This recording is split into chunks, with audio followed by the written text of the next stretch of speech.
सिद्धांत त्याला म्हणतात, त्या पद्धतीत वाद होतो. नियमाला असतो अपवाद. अपवाद कुणाला आहे? नियमाला आहे. सिद्धांताला अपवाद नसतो. म्हणून तुकोबाराय ज्ञानेविन मोक्ष नाही हा नियम असं म्हणत नाही. सिद्धांत सिद्ध अंतः यस्य यस्मिन् इति सिद्धांत. ज्याच्यामध्ये निर्णय पक्का होऊन गेलेला आहे, आता अंतिम निर्णय झाला, त्याला सिद्धांत. तोपर्यंत सिद्धांत सिद्धच होत नाही जोपर्यंत शेवटचा निर्णय येत नाही. शास्त्र उपनिषद सर्व शास्त्रांचा निर्णय शेवटी निघतो बाहेर, त्याला सिद्धांत म्हणतात. सर्वांनी एक मताने दिलेला हा सिद्धांत जगाला जोपर्यंत तुम्हाला ज्ञान होत नाही तोपर्यंत तुमचं सगळं व्यर्थ. म्हणून ज्ञानेविन इति उपाय करिसी जितुकी तितुका गुंफशी अधिके रुची गिये.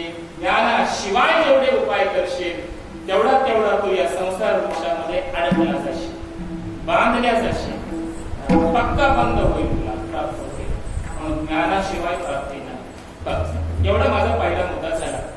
मला पुढचा मुद्दा हा मांडायचा आहे की ज्ञान जवळ तर असलेच पाहिजे, पण ज्ञानाचा अनुभव घ्यायचा पाहिजे.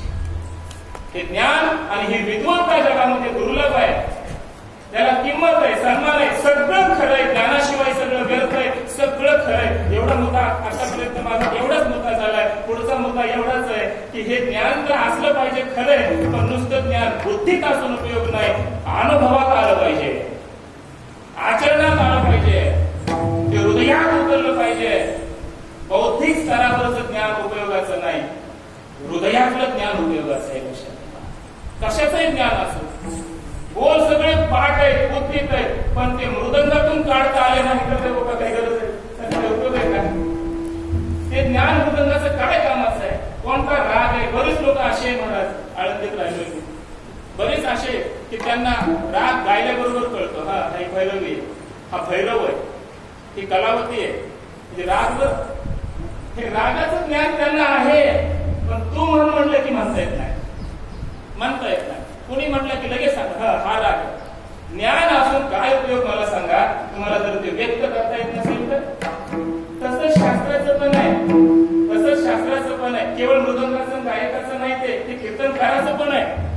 केवळ शास्त्राचं ज्ञान असून उपयोग नाही, तुला त्यातलं आचरणातून आणि अनुभूतीतून किती व्यक्त करता आलं ते महत्त्वाचं.